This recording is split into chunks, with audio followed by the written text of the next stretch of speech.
Hi అండి. నేను మీ Harika. Happy Holi అండి అందరికీ. హోలీ ఎలా సెలబ్రేట్ చేసుకున్నారు? హోలీ ఏమో కానీ, ఈరోజు మా పాపకి స్కూల్‌కి హాలిడే ఇచ్చారు. ఇంక వంటగదిలోకెళ్ళి ప్రయోగం స్టార్ట్ చేసేసిందండి. ఈ ప్రయోగాలేమో కానీ, ఏదన్నా ఒక్క వెరైటీ చేసుకొని తింటే పెద్దగా గిన్నెలేం పడవు. చాలా ఈజీగా ఉంటుంది. ఇలా ఏమైనా వెరైటీస్ చేసుకొని తింటే, ఆ తిన్నది అరిగిపోయేదాకా ఆ గిన్నెలు తోముకోవడమే సరిపోయిద్ది. అన్ని గిన్నెలొచ్చేస్తాయి.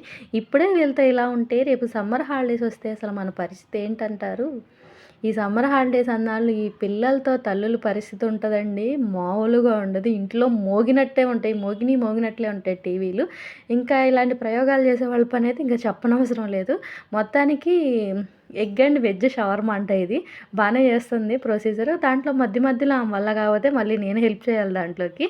ఇలా మనం చక్కగా చపాతీస్ చేసుకొని ఇంట్లో ఏ వెజ్జెస్ ఉంటే ఆ వెజ్జెస్‌ని ఇలా ఫ్రై చేసుకొని దాంట్లోకి ఎగ్ గానీ, చికెన్ గానీ ఉంటే పెట్టుకొని చక్కగా రోల్ చేసుకొని తింటే హెల్తీ అండ్ టేస్టీ. చాలా టేస్టీగా ఉంటుంది. అండ్ హెల్త్‌కి కూడా చాలా మంచిది. పిల్లలకు కూడా కొంచెం డిఫరెంట్‌గా ఉంటుంది కాబట్టి తింటారు. ట్రై చేయండి. ఓకేనా? Thank you to all. నా వీడియోస్ మీకు నచ్చినట్లయితే లైక్ చేయండి, షేర్